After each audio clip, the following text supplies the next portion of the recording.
All yours, Andrea. Great, thank you, Christy. Good afternoon, everyone. My name is Andrea Pritt, and I am from the Connect and Communicate Series Planning Committee. Thank you for joining us this afternoon for Funshots, Gamification in Library Instruction. This discussion will be recorded and it will be made available to the Pennsylvania Library Association College and Research Division members through the PALA CRD YouTube channel, as well as sent to registrants and available on the CRD blog. For this discussion, you will only need a headset or speakers. We encourage you to ask questions in the chat box at the bottom right throughout the discussion, and we will include your questions as appropriate after the discussion has ended. We'll also do our best to assist participants with technical issues, so please post those issues in the chat box as well. Today's session is brought to you by the Pennsylvania Library Association College and Research Division's Connect and Communicate series. I'd like to thank the CRD board for supporting the Connect and Communicate initiative and the other Connect and Communicate planning committee members, including Adam Balchunas, Christy Alleman-Ritter, Amy Snyder, and Ronalise Cioso. Please contact any one of the team for information about becoming a PALA member. And this project is made possible by a grant from the Institute of Museum and Library Services as administered by the Pennsylvania Department of Education through the Office of Commonwealth Libraries and the Commonwealth of Pennsylvania, Josh Shapiro, Governor. Finally, I'd like to thank and introduce our presenters for today's event. Emma H. Beaver is the head librarian at Penn State Fayette, the Eberly campus. She has been a librarian for 7 years and has worked in both public and academic libraries. Her current research interests include seed libraries and home work-life balance. Angela R. Davis is a reference and instruction librarian at Penn State Behrend, located in Erie. She has been a librarian for 10 years and has experience working with STEM students and undergraduate researchers in general. Her current research interests center around librarians teaching 4-credit courses and analysis of reference and research services in academic libraries. Kristen E.C. Green has been a reference and instruction librarian at Penn State Scranton for 7 years, where she teaches course-related information literacy, develops various collections and programs, co-curricular events. Her research primarily focuses on the pedagogy of information literacy education and professional development for teaching faculty in information literacy. And Elizabeth Nelson has been a reference and instruction librarian at Penn State Lehigh Valley for 4 years and previously worked in several other academic libraries since gaining her MLIS in 2015. Her instruction support focuses on early career students across the campus, as well as specific courses within business, the humanities, IST, and game studies. Currently, her research areas include gamified instruction, the experience of librarians as instructors of record for 4-credit courses, gaming communities as social third spaces, and open educational resources. So welcome everyone. And with that, I will turn the presentation over to our presenters. Perfect. Thank you, Andrea. If anybody is having trouble hearing me or seeing the slides, please let us know in the chat. But thank you all for coming to our presentation.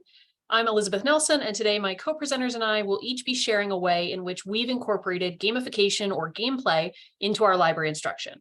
Each of us is coming to you from a different campus within Penn State, so while we're all at the same university, we're each serving different populations and working within our own unique contexts. Like Andrea mentioned, we'll have time for Q&A at the end, but please feel free to drop questions into the chat for each presenter as we go as well. We have a lot to cover and not a lot of time, so we're going to jump right in with our first presenter. So take it away, Emma. Thank you so much, Elizabeth. I tend to talk fast anyway, so that's perfect for this. And I want to start off with an apology. I keep yawning. My 8-month-old got me up at 4 a.m. And so anyone who has kids understands what that is like. So hi, my name is Emma Beaver, and I am the head librarian at the Penn State Fayette Library. And I'll be talking about our library trivia instruction sessions. For better or for worse, the inspiration was kind of like a bar trivia night. So simply take away the alcohol, switch the bar out for a library, Sprinkle in the comfort of answering as a team instead of individually, and you have got the right idea. Next slide, thank you. So first, I'd like to give you some background information on my campus. Penn State Fayette, the Eberly campus, is located in southwestern Pennsylvania, about an hour south of Pittsburgh and 40 minutes-ish north of Morgantown, West Virginia. We're in Fayette County, which is a fairly rural area. And although we do have one off-campus housing complex, we are a commuter campus. And I use the term complex very loosely. We are the 4th or 5th smallest Penn State campus and typically have anywhere between 450, 550 students per semester. And we have 10 baccalaureate degrees, 5 two-year degree programs, and 91% of our students receive some sort of financial aid. Our top 3 programs are nursing, business, and electromechanical engineering technology. So some background. I run these instruction sessions with our first year seminar class, of which we typically have around 4 or 5 different sections being taught by 4 or 5 different faculty. I'm able to work with the students over 2 sessions, which happens over 2 consecutive weeks. So I get to see them back to back, which is really nice. We hold these sessions in the library so that the students know where to find us. You'd be amazed at how many students on such a small campus still say they don't know where the library is. So this helps mitigate that risk as the year goes on. And it's worth noting that all I had to do was reach out to our first year seminar coordinator around late spring, early summer, and pitch this idea to her. She was actually really excited at the idea and worked with the FYS instructors to get them on board and get me the 2 different sessions. Most of the instructors are more than happy to give me 2 sessions because it lightens their load a bit, right? This isn't their main bread and butter of what they're teaching throughout the semester, so they were really happy to let something go. But we did have one instructor who chose to forego the library trivia session and just stick with the instruction, so that's okay too. All in all, I felt that working with our students over 2 sessions instead of the traditional one-shot was a much more effective way to build a stronger rapport with these students, help get them comfortable working within the library setting, and also getting the information to take hold in their brain. So instruction and demonstration. During the first information session, that's like your traditional instruction session, right? We explore in-house resources, navigating the Fayette Library and University Libraries websites, how to read call numbers, begin their research, and evaluate resources. We discuss different kinds of resources and articles, so like popular versus scholarly versus peer-reviewed, more than how to actually perform an effective search. We do not have enough time. We get 50 minutes per session, so we do not have enough time to delve into that kind of arena of actually performing effective researches within FYS. So we focus on defining the various resources, the importance of the filters, and the difference between, the university library subject guides, class guides, how-to guides, and when to use them. So like I've said, we've tried getting into effective research methods in the past, but the students were very overwhelmed by this point in their collegiate career. And so it kind of went in ear and right out the other. So we focus on understanding how to navigate the university libraries to begin your search. I provide the students with a quick tips sheet that covers the scope of information that we'll have gone over that day. And it serves as a roadmap of sorts on how to locate information and resources and services. I encourage the students to bring that sheet back to the second session as there may be an answer hidden on the quick tips document. Spoiler alert, there is definitely an answer hidden in the quick tip sheet. And so I make sure to provide those on both days as well. So trivia day. All right, so students are split up into groups of no more than 4 students. I like to keep the numbers even when possible. And we provide them with a marker board, marker, and eraser. Full disclosure, because of kind of low funds, we laminated a blank piece of paper and provided paper towels to clean the board. So there's no need to get fancy. You can do it yourself. I provide students with laptops if they don't have one. And I also let the students know that they must be using a laptop for today's game. This game is about knowing where to look for library information, not how to conduct a search for scholarly information. So this is more easily learned and executed on a laptop than it is on a phone. And I also want each student to have the practice of navigating these online sources themselves, not just looking over at their neighbor's laptop. The trivia questions themselves are on PowerPoint slides displayed on our smart board at the front of the classroom, and I can usually get through 12 to 15 questions in a 50-minute classroom period. All of the questions require the students to use laptops to search for the information. And then, you know, whether it's in our find box, our subject guides, our website, you get the idea. Teams get 2 minutes to find the answer, and then I check in with them constantly throughout those 2 minutes to make sure they're on the right track, not feeling overwhelmed or lost. And when the 2-minute timer goes off, each team holds up their answer board and we go over them as a group, discussing where they found their answers, any discrepancies in their answers, and where wrong turns have been taken. Students are encouraged to talk to their teammates while searching. I like to say, if your teammate doesn't know where to find the answer, your team has failed. So, which sometimes can sound harsh, but I put a joke in there somewhere. Some questions that we included were, you know, name 3 streaming video databases available to Penn State students. What is the name of our Cole & Koch Heritage Center newsletter? What are the core elements of MLA style citation? I want to find a physical material item in the libraries. I want to read Thor, God of Thunder by Aaron Jason. What format is this item? What's the location? And what is the call number? And then I always end with, what is my first and last name and my Penn State email address? So the main takeaways, our students have actually been really happy with the trivia night style questions. They get to talk, laugh, and enjoy the process without worrying about being loud in the library, which in turn has helped to make the library a more approachable space. We've tried using prizes and keeping score to really lean into the competition style of it all, but it didn't work for us. In the end, having prizes and keeping score really devolved into an experience where the students were actually more nervous about getting wrong answers and less likely to speak up. So we've tried several stylized games before this as well. We did a Jeopardy, a Family Feud, and Hollywood Squares, but this has been by far the most simple iteration and also had the best results. Sometimes less is more. The library trivia sessions have worked really well for us, and it's a really simple concept and one that we'll definitely continue to utilize.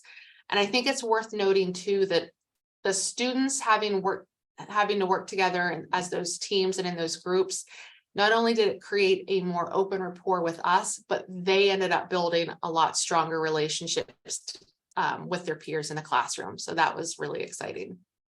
All right, thank you. Sorry, couldn't find my unmute button. Thank you, Emma, and I will pass it on to our next presenter, Angela. Hello. So as you know, I'm Angela, and I am a reference and instruction librarian at Penn State Barron here. And one of the things to know about Penn State Barron is that, unlike Emma, we're one of the larger Penn State campuses. So we have close to about 3,000, 4,000 students in a good year. And one of the things you should also know about me, to give you some context for this, is that because we are a larger campus here, the librarians have specialized to support our different schools. So I'm one of the main contacts for the School of Engineering. And part of the reason why I am a contact for the student of engineering, or the School of Engineering, is because I have a background in aerospace engineering. And I always like to tell my students this, and I also like to tell you folks, because you're going to have to deal with all the space examples I use, but in some way I think this helps me connect with these engineering students in a little in ways that perhaps other folks can't. You can also see here that oh, that's the other thing about Barron, is about 1/3 to 1/2 of all Barron students are engineering students. And one of the things that we have here is a really strong program in plastics engineering, which is kind of unique here. So what I'm going to discuss today is what I don't typically think of a gamified session, so there's no trivia game, as you just saw, but I had a lot of fun with it, and I hope that you folks can take something away from this as well. So if we go to the next slide, Elizabeth. Yeah. So first, I think it helps to have a little background on how this session came about. So I had been working with an engineering lab course, IET 101, Manufacturing Materials and Processes, since I arrived at Barron in 2019. Now, interestingly, I have never met this instructor in person, and they can be quite brusque about things. And what they really wanted was a library tour. So as you can see on the screen there, this is a quote I took from the request they sent to me, right? They need to learn where to find bona fide technical information, such as tables, for all these different types of data. And I had 50 minutes. Now, I probably don't have to tell you this group, finding something in a table is maybe not a research session, but we work with the faculty and get the students what they need here. And in the past, I did exactly what this instructor wanted, right? I gave them an overview of the library. I said, here's where you can find these reference books that have these tables you're going to need. But in about 2 weeks, when the students were actually going to apply what I taught them, every single one of them would come back to the library and say, help me find this book. So obviously this wasn't working, okay? So in the weird way that things happen, I'm like, then the pandemic happened. And, to find some of those silver linings in there, the pandemic really allowed me time to think about my instruction and how I wanted to change things, incorporate new methods. Now, I definitely did not want to do any more of those show and tell sessions. I had lots of evidence how it's not working. And the other thing is the Penn State libraries have so many great online resources, and we know that the students prefer to search for things online. So I wanted to find a way to help them use something they were comfortable, but still talk about credible information and where to find this. And I always like to drive home to these students that because they're engineers, if they don't find good, credible, up-to-date information, that people can die, right? So bridges fall down or airplanes crash. So this is really important for these engineer students. So if we go to, thank you. So to solve this, what I've done, I've created this lesson plan or the game where I have these students try to find some information on their own. Now, to set things up for this, and one of the things that happens is they see me before they do any classwork, which is another challenge that I've yet to overcome, but we're making steps. Now, since they see me before they start doing their classwork, I tell the students one of the things that they're going to have to do is compare their experimental results from lab against those in established sources. Okay, and we tell them things like this is to ensure that the machines are calibrated, that they can figure out what materials they're testing, all of the things that are going to be useful for them. So what I tell them is that they're going to have to look up some properties, and one of them is going to be ultimate shear strength. So as an example, I say, find me the ultimate shear strength of 1040 steel. Okay, and then I set them free. I say, use whatever method you want, search Google, wherever you feel most comfortable, figure out what this is. I tell them this should be a number, so give me a number and also tell me where you located this. And I have been using a Padlet, which has been useful for sharing this as a class as a whole. And we go, the next slide there will have some examples of usually what they give me in this first round here. You can notice the first thing I want to point out is that these are usually the first 2 or 3 links in Google. Without a doubt, this happens every time. You can also see, I tried to point out, it might be hard to read for you, but usually what the number they give me here is called shear modulus. And I always ask them, is this ultimate shear strength? And they're really unsure. So then I press them more and I'm like, would you turn this in for your grade? Are you good with this? And again, they're really, really unsure about this. So after we have that conversation, we talk a little bit about how credible or not these websites are. I then go into the library resources on the next slide there. And luckily, what happens here at Penn State is we have a lot of good LibGuides here. And this LibGuide I pulled up on the screen is, as you can see, the material science and engineering. But what they have on this guide that I appreciate the most is there is a page just about finding engineering data. So I'm like, this is great, guys. This is exactly what you're going to need. We're going to find credible information here. We talk all about the library and how that can be useful as well. So after we do all of that talking, I say, okay, we found this great page. We're supposed to be able to find these tables, this data that we need. Do the same thing for me, right? Find me the ultimate shear strength of 1040 steel using only the links on this page. This should be easier for you, right? So they try and they try and they try for the entire forever 10 minutes that I give them. It always feels like the longest time. But all I get is a lot of clicking, a lot of sighing. I even say, you can talk to your neighbor, and like nobody wants to talk to their neighbor because I guess they're scared or embarrassed because they're not finding things. And in the 2 years that I have been running this lesson here, none of the students have asked me any questions. They've just diligently worked away trying to find this information since I told them it should exist, right? So when I finally stop them, thank you, I inquire, why didn't you ask me questions? What's going on here? You guys were obviously having trouble. Why did you keep working away? And I always tell them, if you had asked me questions, I would have happily given you some information that you need. Now, there's some things that would maybe help them find this information, right? Things like, what units do I want this reported in? That's important for engineers, right? Imperial or metric units. And again, my space example, I tell them there was a Mars satellite that crashed because the two teams didn't convert between the units the right way. So they wasted billions of dollars and many years of work. So that's important for them to know. That's a question they should have at least asked. I also tell them that they should have picked up on the fact that there are different kinds of 1040 steel. And you can kind of see on the screen here, there's a whole bunch of them listed, right? So these are different ways that they are processed, etc. So they should have asked me, like, what exact type of metal am I looking for, right? So those are some things that would have helped them out as well. And the other thing you should know here is they can't find the answer, right? It just doesn't exist. And I asked them again and again, why didn't you stop and tell me? Why did you just believe someone in authority, me, in front of the room, that this is a thing that exists, right? And I tell them, I really drive home for them here, is that they shouldn't just blindly follow someone just because they seem to know what's happening. And I say this works for your grades, for your labs, for finding information.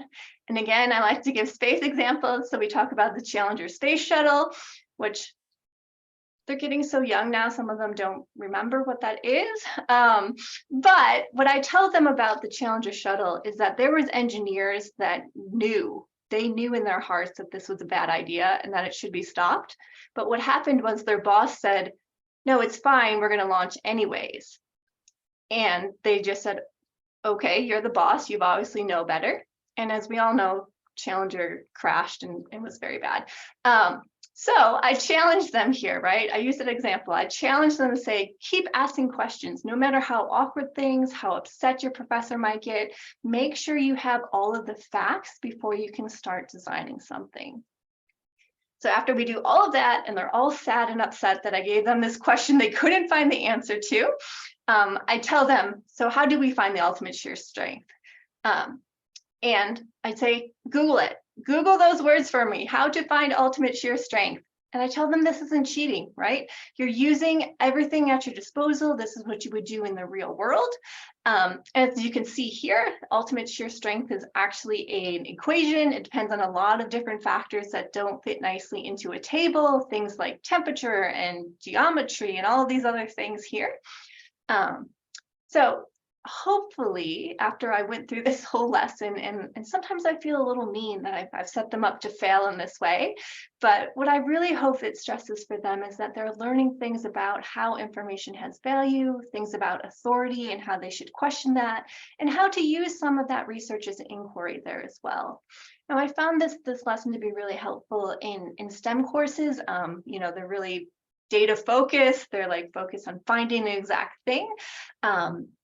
and I hope it gets them to think critically about the tools available to them, because they don't often think of the library first. And I would love to hear at the end here if you guys have thoughts about how we could use this in other classes. I'm still trying to find a way how to use it in something like a first year seminar or an English class. But for now, that is my bit. So I'll turn it back to Elizabeth. Perfect. Thank you, Angela. Sorry, my mute button just keeps disappearing. It takes a minute to get it back up. So I will pass it on to our third presenter, Kristen. Thank you, Elizabeth. So I'm going to be talking today about a game that I found that I actually incorporate into my instruction. So it's called Search and Destroy, and I have here Strategic Savagery with Summon. And I have savagery, and I mean that in the best possible way, because it does get super competitive, but in a very fantastical educational way. So the students get really into it, and it's kind of like a really exciting session for me to teach as well. So how did this all begin? Where did I find this game? Well, I went to LOX in 2018 in Houston, Texas, and that's where I was introduced to this game, Search and Destroy, that exists. So next slide. I went to the session here titled Search and Destroy, a new game for database instruction and a new model for information literacy game design. And it was presented by these two people here, Mari Kermit Canfield and Gary Makesner, who were both at Ferris State University at the time. Mari was the creative learning librarian and research services coordinator, and Gary was the emerging technologies librarian, who's since moved to a different university. But they created this game together for students to use specifically to learn how to search. And it really, I use it for Summon, as I mentioned before, our sort of aggregate search engine, but you could really use it for any kind of database that you wanted to hone in on, focus on your instruction on. So just to give you a little background about my campus, so you have an idea of the instructional context that I teach within. I'm at Penn State Scranton, there with the little orange kind of sun on the map. We have 14 bachelor degrees, 4 associate degrees, and I would say our biggest programs are nursing and business. And our newest program is mechanical engineering, which we just started a few years ago. And we just had our very first cohort of mechanical engineering students graduate this May. We're sort of in between the other two campus sizes that we already talked about. So we have about 900 students. Sometimes it goes up to about 1,000. And we do have around 60 full-time faculty members. Our students, I would say almost 2/3 are first generation students as well. So that's something good to note. So in addition to that, I was really the only instruction librarian for almost 7 years of being there. So I primarily do all the instruction. Now we do have a student engagement outreach librarian who is part-time at Scranton. So I'm not the only person doing instruction anymore on my campus, but for a long time I was. So I incorporated this game back when I was the only instructor at the time. And you can see here, I really thought this might fit well into the first year seminar. However, in our campus, the first year seminar has gone over a few curricular revisions through the years, different coordinators. So our integration into our first year seminar has kind of been on and off through the years. So I felt English 15, which for those of you not at Penn State, that's our sort of freshman first year composition writing course. That was where I decided to integrate this. At the time, I had already been doing 2 sessions with the English 15 classes, and you can see there the different student learning outcomes for each session. The first one really focused a lot on academic integrity. The second one focused more on searching and identifying, evaluating search results, identifying scholarly information. But this game would bring in sort of a student learning outcome that I felt was absent for my instruction. So I really wanted to kind of incorporate that. So I bumped out one of my plagiarism activities from session 1 to kind of put this in. And that's how I started out kind of incorporating the game in here. So here's one of the slides that I show the students on how to play the game. So the game itself it's a deck of cards. And I actually, I had a set that I got at LOX, and I purchased another 6 decks to move into the semester and start off the semester fall 2018 with. We have a cap of 24 students for these classes, so I figured 6 decks, 4 to a team, each would have a deck. I had to kind of figure out how we wanted to play the game. Do we want one giant game going on between the whole class? Or do I want them to work in groups and have their own little games going on? So I ended up going with the idea of having just one giant massive game and grouping the students together, but each group of students would act as a player in the game, so to speak, and play against the other teams. So here's kind of like just a breakdown of how I start up the game with the rules card and separating the decks into piles. And I say that, you know, the team with the library book, whoever has a library book on them goes first. And usually that's like a laugh. Everyone's like, ha ha ha, book, what? Sometimes, you know, someone will say, well, I just went and used a textbook in the reserve collection. Does that count? Or, you know, I just looked up this on the library site. Does that count? So I just have fun with that, that idea of them having library books in their bag, because they all should have them, right? Okay. And then the following slide is our win condition. So this is sort of like I explained to him right up front. This is how your team is going to win. It's the idea is to have the most search results possible within your search string. So I tell them either you're the last team standing with search results, or when I call like last round, if we're getting close to the end of the session, the team with the most search results will win the game. And I tell them they're going to win a prize at the end, and they get very excited. And then throughout the whole session, I hint that their prize will be tiny and little, and they don't know what that means. But and I'll explain that in a few moments. So here's the different card types of the game, just to kind of explain what the game is a little bit. So there are rules cards that give you the turn order on your turn. This is what you do, 1, 2, 3, 4. There are there's a deck of keywords. So as you can see there on the left, there's the B. So that could be a keyword that they're going to put in the search box, and they end up stringing together all these sort of random, seemingly random keywords. And then they have modifier cards. So these cards allow them to limit the search in some way, change the search in some way. Here, the example says that the material must be peer reviewed. So these are cards that I like, gives the students a little bit of a challenge to critically think about, because they could use the card either for themselves or against another team. So they really have to think, how will this affect our results, right? Will it increase our results? Well, then if it does, then it's good to use on our own search string, right? Versus if it's going to decrease the results, then we could give it to another team and really cut their results down, right? And that's the savagery part. So I like that it allows them to kind of critically think about what it's going to do when they get to play around with it. And in their groups, they do have one person that's an assigned searcher, right? So there's one person that has the computer, that has the laptop, that is sort of the searcher for the team trying out all of this. And they're using the advanced search form so they can use those modifiers, click the peer review button if necessary. Some of the modifiers are limited to a certain publication range, or the article, the item must be an article, a newspaper article specifically. So they have to make sure it's a newspaper article only checked, or whatever the modifier is. So up here is an example of a couple of rounds of how the game goes. So the first round, they're just picking their keyword first. And you could see here, this is kind of like, this is very realistic to the types of names the students tend to come up with. So we have a gladiators team, right? Some kind of conquest team name, dominating team name. Then we have, you know, the one group that comes up with this really long, absurd name, like XXX Dragonfire 420 XXX. And they kind of giggle every time I say the full name for them, because it's so long and kind of funny. And then there's always that one team that really doesn't put a lot of effort to it. Like, well, we're sitting by the door, so we're the team by the door, or team in the back corner, or whatever.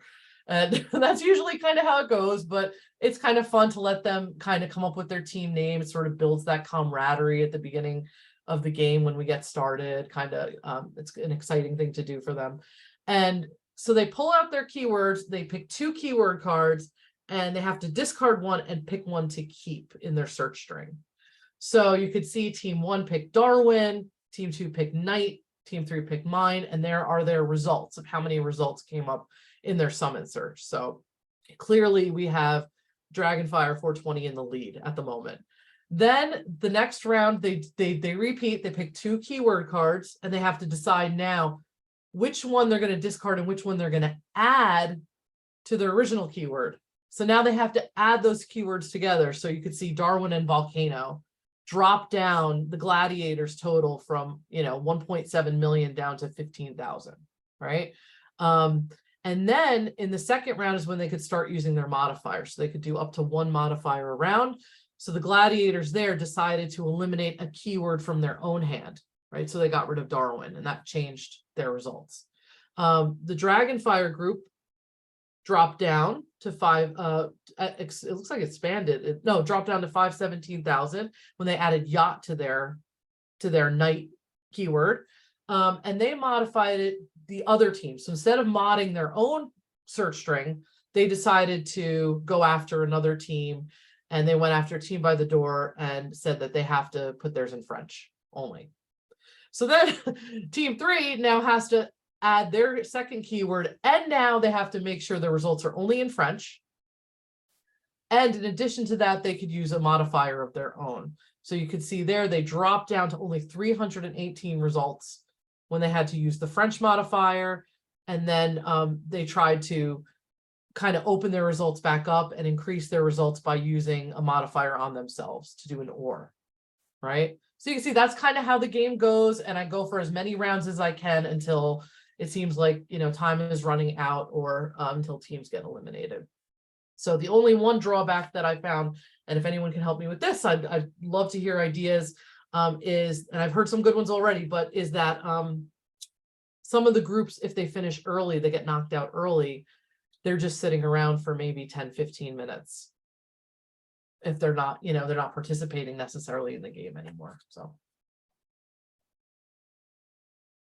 So here's their prize. As I said, it's a little tiny prize, and they get a little mini 3D printed lion shrine replica from our lion shrine here at Penn State, and they really like that, and they enjoy kind of taking that little trophy home with them. And it also promotes our 3D printer as something that they could use if they'd like.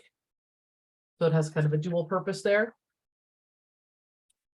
And so during the pandemic, I did shift. I think we all did, right, to remote instruction. So during that time when I was teaching remotely, I figured out I had to figure out how to play this game in a remote way. So I kind of limited the number of keywords they could use in modifiers, and I made it more of like a puzzle. So the students would go in breakout rooms in their groups, and they would have these keywords that you're seeing right there on the screen and these modifiers, and they had to pick 4 keywords, 3 modifiers, and put it together. And whatever group would come back with the most results would win the game. But I couldn't give them their 3D printed lions, which was sad. And we used annotated slides for them to kind of report out what their group decided to do. So you could see an example of that, I think, on the next slide. So there's kind of an example of when I was teaching remote, and the students kind of putting in their 4 words and their modifiers and what they felt would give the most results for their group. And so how did this affect my overall instruction of a very important class that I teach in our general education program? Well, you could see they're kind of like a little timeline. Started out with 1 shots, moved into what I like to call double shots. I was doing 2 sessions. Then I brought in search and destroy. Pandemic happened, and I flipped the classroom a little bit. I took some of the stuff like database demonstrations, sort of those show and tell pieces that Angela was talking about. I put in more in a module rather than doing it in the session time. And then last semester in the fall of 2022, well, 2 semesters ago now, I moved into this idea of an instruction menu, and that has allowed me to achieve a long-term goal of 100% integration into English 15. So I let instructors pick, do you want to do search and destroy? Do you want to do the other session? Do you want to do the module? Do you want all 3? And ever since I've given them that choice, some instructors like pieces of the lesson more than the others. And it's allowed me kind of to get in 100%, which has been fantastic. And last but not least, here's a couple of citation. So this is the conference proceeding, if you care to kind of look that up for the session I attended at LOX. And if you'd like a copy of the game, it's available on Game Crafter, which is a self-published game site. You self-publish games, and I think right now, I just looked it up earlier today, they're going for $31.99 at the moment. So thank you. Perfect. Thanks, Kristen. And I'll just point out, we are going to share a link to our slides at the end of today's session, so you can get back in and click all of these links. So then I'll be wrapping up our webinar with just one more example of a gamified information literacy session. This one is entirely about gamified citation instruction, but mine, I feel, is made more engaging with some added subterfuge. So I'm a reference and instruction librarian at the Penn State Lehigh Valley campus, which is right near Allentown. We are a relatively small campus, both in terms of enrollment with about 900 students and space, with all of our campus currently contained within a single building. Looking at Kristen's slide, we're actually pretty comparable in size, I think, to Scranton. And same thing with sort of the number of faculty we have, number of programs we have, we're pretty similar. Our students are 100% commuter. We don't have any dorms. So student outreach on campus is not terribly successful. Students tend to come to campus to come to class, and then they leave. So we've been trying to incorporate library-related fun into the classroom whenever possible instead. So this game came about because one of our English 15 instructors reached out and wanted to schedule a scaffolded series of sessions throughout the semester. And they wanted each session to help students find sources for a different type of assignment. The final 2 sessions are more standard, and they're about finding sources for either an informative paper or a persuasive paper. But the first 2 sessions of the semester are just about MLA citations. This instructor spends a significant amount of time on MLA in their course, and he wanted to do a specific session that would just reinforce all of that instruction that he's already doing on MLA. So he wanted me to show students how important it was to notice and understand every detail of the citation. And he also wanted students to be able to identify and correctly cite lots of different types of sources. That comes up quite a bit in the game, but I do have a second session that is specifically focused on that skill. So it's not a primary goal for this game. For me, I wanted to focus on how students actually do citations and reinforce those skills. So focusing on things like why and how to use a citation generator responsibly, what kind of flaws they have, how to correct a citation rather than write one from scratch. And I also wanted to motivate students to read, and think closely about how the citation is formed, and to understand how citation guides are essential to that practice and a much better strategy than trying to memorize how to do MLA. And then finally, I've worked with enough students on citations that I know I can lecture on the right way to do it, and they will nod. Sometimes they'll fall asleep, but the ones that are awake will nod. They will ask no questions. They'll tell me they got it, and then they will immediately go back to making the same mistakes that they were making before. So we really needed something that was going to correct those mistakes in the moment, catch those mistakes in the moment and correct them in a shared, open, and non-punitive, non-grade related way. So that leads me to Citation Correction, the game. It's a very catchy name. I've gotten some suggestions for better names, but if anyone else has one they want to share, please feel free to put it in the chat. And I'm going to go through a couple selected elements of the game now, but I will also drop the link to my instructor copy into the chat if you want to explore on your own. So this game is designed to run in a 50-minute session. 75 minutes is much more successful and allows a lot more time for discussion at the end, but it can work in 50 minutes. We start out by getting everybody into the guide that I just linked to as they're sitting down, and I start the class with about 10 minutes of introduction. I really like to start with a down-to-earth explanation, just acknowledging that citations can be tedious, but they're designed to make our lives easier ultimately, and that we're going to focus on how to make that happen by learning how to do the citations quickly, correctly, and as efficiently as possible. This is also when I usually mention that to do that, we're going to play a game and they're going to win prizes if they pay attention, which gets more eyes up on me. I also like to take a few minutes to open up the Find Search, our library's main search tool, and orient students to it, explain the difference between the stubs they're seeing in the search and the actual sources they'll see if they click through to the title. I also point out that the Find Search has a citation generator in it, and then we hop back into the slides to take a look at some of the citation guides that I have picked out for them, and I mention how you use those to find templates for the citation that you're correcting. So really just kind of a quick overview. After that, the instructor and I split the students into teams of 3 to 5. We make sure that at least one person in the group has a computer or usually a laptop, and then we'll go over the rules, which I have on this slide. So this is the slide of rules that I show them, that I put up. The classroom that I usually teach this in is a computer lab, so there's TVs along the wall. So this is up on the TVs the whole time that they're playing. And they're also included in the game slides so they can refer back to them even if they don't notice it's on the screen or can't see the screens well. So in round 1, teams need to review the citations on each of their slides, and I'll show you some samples in a minute. And they use the citation guides and help from me and the instructor to identify and correct any errors that they're finding in those citations.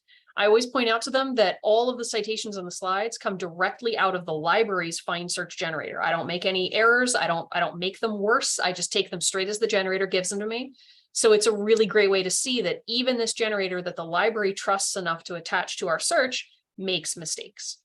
That brings us to the subterfuge part and my favorite part of the game. After the teams have gone to all that work to correct their citations, they then need to strategize and choose one citation to deliberately break. And we encourage them to edit the citation, add errors, remove information, any of the kinds of mistakes that generators might make naturally. I strongly encourage them to think about and make those mistakes maliciously. That the goal here is really for them to sneak in some errors that a careless student wouldn't catch, and that they're going to be able to get past their opposing team in round 2. So in round 2, they're going to swap slides. So for example, Team Red is now going to be looking at and editing Team Blue's slides. They're all in the same slide deck together. We prevent cheating by not telling them who their opponent is going to be until we get to round 2. So they don't know whose slides to pay attention to, so they don't bother. They just focus on their own. Once they've got their opponent's slides and they're looking at, so Team Red is now looking at Team Blue, what they need to do is review, again, let's say Team Blue's citations, figure out which one is the broken citation, and mark any errors they find in it in red. Then they need to write a corrected version of that broken citation, fixing all the errors that the other team put in on their opponent's slide. They can win a prize if they can either find and fix all of the deliberate errors in their opponent's citations, or if their opponent fails to find and fix all of their deliberate errors. If you're thinking about that, I set that up deliberately to sound complicated, especially when students don't always listen to everything I'm telling them. It sounds complex. It's really not. It means that it's very difficult not to win a prize, essentially. I don't want them to figure that out, but I really want to, having run this game a couple times, I want to avoid punishing or discouraging folks who tried hard but didn't understand the directions, didn't pay attention, or had a non-cooperative team, which has happened. So in this, round 1 takes about 15 to 20 minutes, usually more if I can give them more. Round 2 usually gets at least 10 to 15 minutes. And then I always try to end with at least 10 to 15 minutes just to wrap up. During that time, I call on each team to explain the errors that they found on their opponent's slide and then show us the citation they wrote to correct those errors. And then I'll ask the opposing team, did they find the right broken citation? Did they miss any errors? Like what, just to double check, were they actually successful? And this is also when we have lots of opportunities to call out the common errors that the teams are all making, like putting things in quotes when they should be in italics or vice versa. They get dinged a lot for citing a publication place for a book that was published after 1900. So that's a fun conversation. And this is also where I have a chance to talk a little bit more about what containers are and how container theory works and how the quotations in italics signify that. And that's usually something they've never thought about. And that tends to be the thing I get students saying, like, that was the most useful thing that they realized about this. And it's something that I would normally lecture on and they would dismiss it. So having them actually see it in practice, I think really helps. So this is an example of an unedited team slide. This is how I set them up and how the students get them. So you can see we have the example citations. They have their errors in there, and then they have a space for round 2. And then this slide shows some of the different ways that they might engage with round 2. So you can see that some of them will sometimes they'll just rewrite the citation with the corrections in it. Sometimes they don't want to do that. They just note the errors in red and they want to just explain them to the class rather than rewriting it. I don't get too bogged down. It's so fast paced in sticking to rules like that. I just want to make sure that they meet the objective of identifying and explaining the errors and how they would correct them. And then you'll see this team chose to fully rewrite their citations in order to correct errors. They did more than one. And I'll note in class, this team actually continued correcting their citations at the final wrap up. When I was explaining the mistakes that they'd missed and other issues, they went back and continued to edit this, which I thought was interesting. So far, this game really seems like it's meeting its goals. Students really seem to enjoy the subterfuge, the competition, and the prizes, which is just kind of a library prize box of all of our swag and some candy and stuff like that. They usually want gift cards, and I have to explain to them that that's not how our budgets work. I can give them what I can give them, but I can't give 30, 25 gift cards 3 times a day.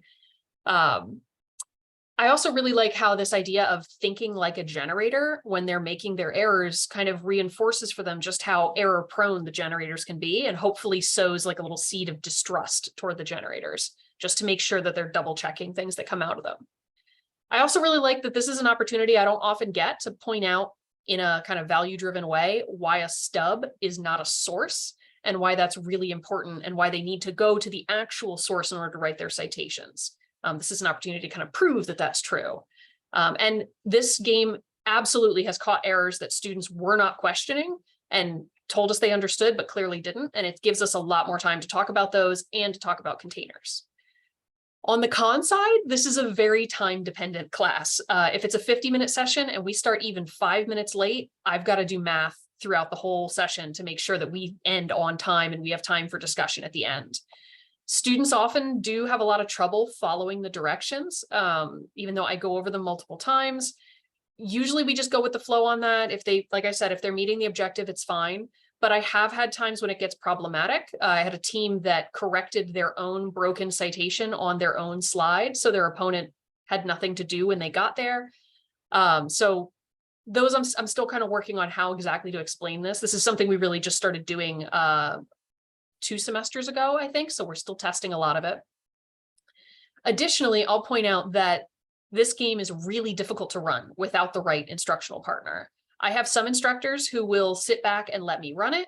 I have some instructors who are more active and they offer to help students between the rounds, and they kind of reinforce things and they really work well with it. And then I have some instructors who really enjoy this game, but will spend the session talking over me, miscorrecting my instructions, re-explaining points that I just explained about citations, often incorrectly. All of that is awkward and frustrating, but it also just eats up time. And it makes it harder to keep the rounds going when you have someone kind of constantly interrupting and jumping in. So it's something I really try to consider the faculty member as well to figure out, is this going to be a good fit for our relationship? And then the last thing I wanted to note, I only added in these winning conditions this semester. Before that, we were really just introducing the game. This semester was the 2nd round, so I wanted to see how that would work. I normally design games deliberately that are cooperative rather than competitive, so this is a new area for me. I want to make sure that if a team wins, it's because they actually learned or applied some knowledge. But I also want it to be low stakes enough that even if they lose, it won't leave them feeling like, you know, I'm bad at citations or something like that. That's going to be ingrained and demotivating. I might be overthinking that, but I'm still kind of working through that. Oh, and you'll notice in the chat, I put the link to the slides that I use to run this game. And you may notice if you opened it up, the first slide has a Creative Commons license on it. I'm more than happy for folks to use or adapt this if it appeals to you. But I just want to point out, if you do, you're going to have to update the links to work with your libraries, your search, and you may have to do new generated citations. If you do end up using it, just please send me an email. I would love to know. You don't have to ask for permission, but I would love to know if anyone's using it. And that wraps up our presentations with some time for Q&A left. So thank you, everybody who joined me. And let's see, are there any questions in the chat already? Wonderful. Thank you all so much. Before we begin the Q&A, and I do have a few questions that came in before the session. I wanted to ask that every attendee, if you can, please complete our anonymous evaluation form for the session. I just threw the link into the chat. It's 4 quick questions about today's session. We are required to share general evaluation statistics since this is funded by a grant. And again, anonymous, so please feel free to be as honest as you'd like to be on that form. I don't think there's any questions in the chat that I saw, but a lot of good suggestions on how to revive teams or game name changes if you're looking for those. Two questions came in before today's session that I will bring up. First one is, maybe all of you could speak to it in the last few minutes, I guess. How do you come up with these ideas?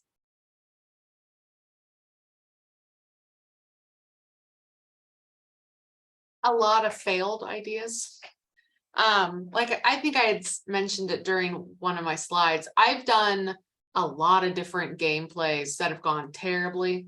And that's just kind of part and parcel to it. So I did things that were way too complicated, which helped me realize I just needed to like rein it back and go more simply as I went forward. So that's my biggest thing, is just don't be afraid to have it go terribly.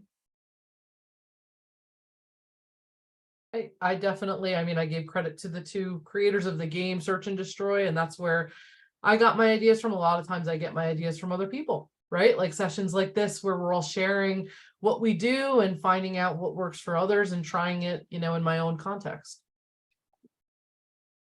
Yeah, I don't have much different to add. It's just a bunch of trial and error. And a lot of times I think like, if I was a student, what would I want to do in this class instead of listening to me lecture? Like what will keep them engaged? And sometimes it works, sometimes it doesn't. So trial and error. Yeah, I think kind of the same thing with me, trial and error. I've done different versions of games like this. And sometimes they work, sometimes they don't. I think COVID was definitely a big kind of reset for a lot of this, of thinking about like, okay, now I've got to do these things digitally. And it did kind of spark new ideas coming back. And then the drive to get students more engaged when they came back kind of shell-shocked. But yeah, I think a lot of it is just paying attention to what other people are doing at sessions like this, like Kristen said, and then just trying stuff. And if it doesn't work, then it's just a super awkward session. And on that note that Emma had mentioned of like, don't be afraid of stuff to fail, like try stuff and just see if it works. There was one time where I ran this game and our spine search, which is powered by Summon, went down, which is the first time I've ever seen that happen. And it went down right at the start of the class. So we could do nothing. None of the links worked. We couldn't go anywhere. So we just real quick said, okay, what else do you guys want to learn about the library? And started looking around the subject guides and we just did other stuff. And the other section got to play the game. But once, because the search was back up by then. But yeah, sometimes even the best designed thing, or even things that are well designed, other things are going to affect it. So you just have to roll with it. Great, thank you. We do have a question in the chat for the citation game. Did you provide a Google slide for each team to use? That's a good question. So they're all, I hope I'm getting the question right. All of the slides are in the same slide deck. So everyone in the class gets that same link. Not the same one I sent you guys. I set them up for different sections, but they all get one link. It takes them to the same set of slides. And then they don't know which slide is theirs until we've talked about the rules, made sure everybody's split up into groups. And then I found that probably the most competitive element of that game is what color people's team is going to be. That's what they get the most contentious about, is that they want their team color. So we actually now have a system in place to prevent it from just being the first hand I see, because they get so upset about it. So then once they know their team color, then they can go to the shared slides and figure out, okay, I'm team red, that's slide 5 or whatever. And that's where they're working. Hopefully that answers the question, but like each team doesn't have their own slide deck. They're all on the same slide deck. Great, thank you.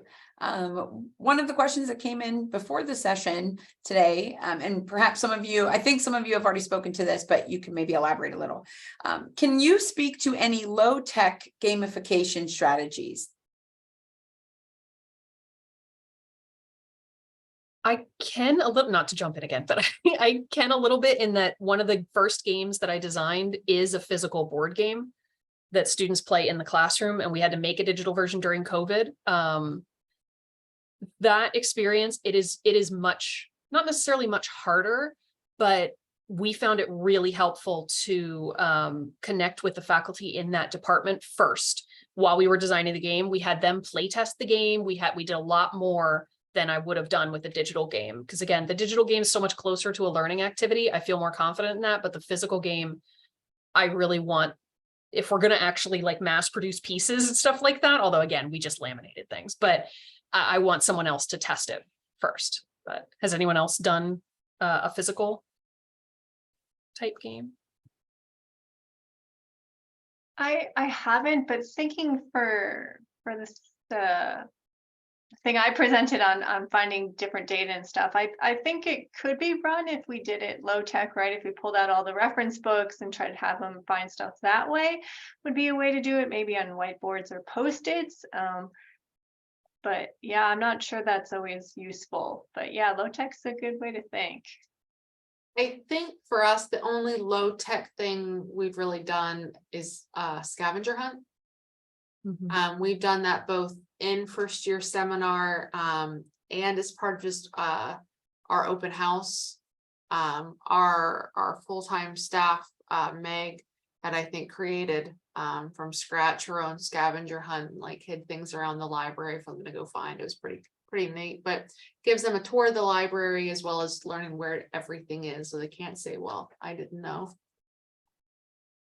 Yeah, I noticed in the chat somebody mentioned the scavenger hunt. Like, I think that's probably the most that, and there's also, I've seen library escape rooms and have done library escape rooms, so there's that element too of using the space around this. And I'm pretty sure Christopher Burke, who just jumped into the chat, is the person I was just about to shout out. So if that's not right, I'm probably just misremembering, but there do have other colleagues at other Penn State campuses I've talked to who have worked on designing physical board games to talk to students about the research process and about time management and other stuff like that. So there are people doing this out there.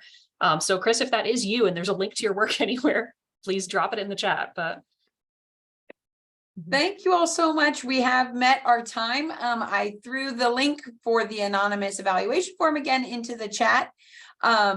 There's one more question. I don't know if our presenters are willing to stick around, if you can, for a few minutes or just a minute to answer this question. Someone asked, have you used any platforms like Kahoot or Twine for instruction? I haven't. The maximum size class on my campus is around 30. So I've never had a situation where I couldn't just shout to the back of the room, except during COVID. And then I used Padlets for all that kind of stuff. For one iteration of first year seminar in the past, where there was a large group, I did like a poll everywhere, but which was, I guess, more popular at that time. So I haven't used Kahoot yet, but I was actually talking to someone this morning about potentially using that again for our first year seminar, because those tend to be much larger groups in like kind of like a lecture hall, style classroom. That's wonderful. Well, thank you all again so much for joining us. Thanks to our presenters as well. There are some great comments into the chat. If you, as our presenters, want to take a look at that. Thanks again for everyone being here. I just want to reiterate again that we have recorded this session and we will be making it available on our CRD YouTube channel, as well as sharing the direct link with folks who registered for today's session. If you are interested in presenting to a Connect and Communicate series, please do feel free to reach out to me or any members of the CRD board or our planning team, and we can get started on scheduling that. So thank you all so much, and I hope you have a great rest of your day.